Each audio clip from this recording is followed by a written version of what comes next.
Et on accueille un invité mystère. Veuillez m'excuser. Je parle rarement votre langue. Mes mots viennent d'ailleurs.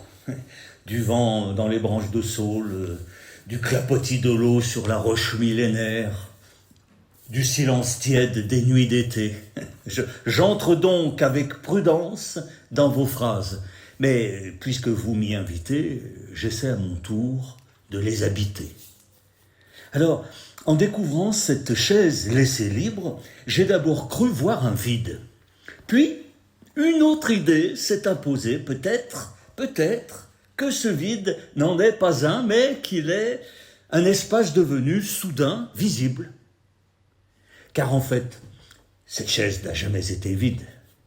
Elle est faite de bois, de matière lentement façonnée, de métal qui porte en lui la mémoire des roches.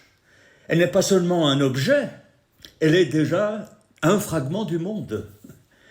Alors, lorsqu'une place est laissée au vivant, à la nature, quelque chose de juste survient. Non pas une présence nouvelle, mais une évidence ancienne, presque oubliée, tant elle nous entourait déjà. Nous avons seulement eu besoin d'un geste pour la reconnaître à nouveau, une chaise.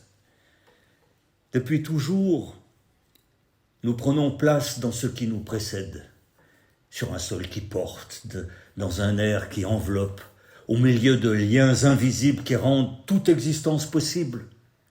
Peut-être que cette chaise libre n'a fait que nous rouvrir les yeux sur cette évidence. Et c'est là sans doute que le langage du monde recommence à se faire entendre.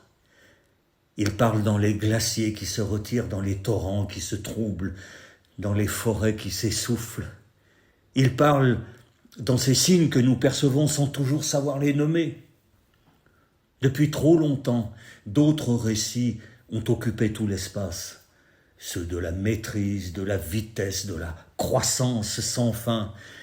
Ils nous ont appris à voir la montagne comme un décor, la rivière comme une ressource, les territoires comme des supports.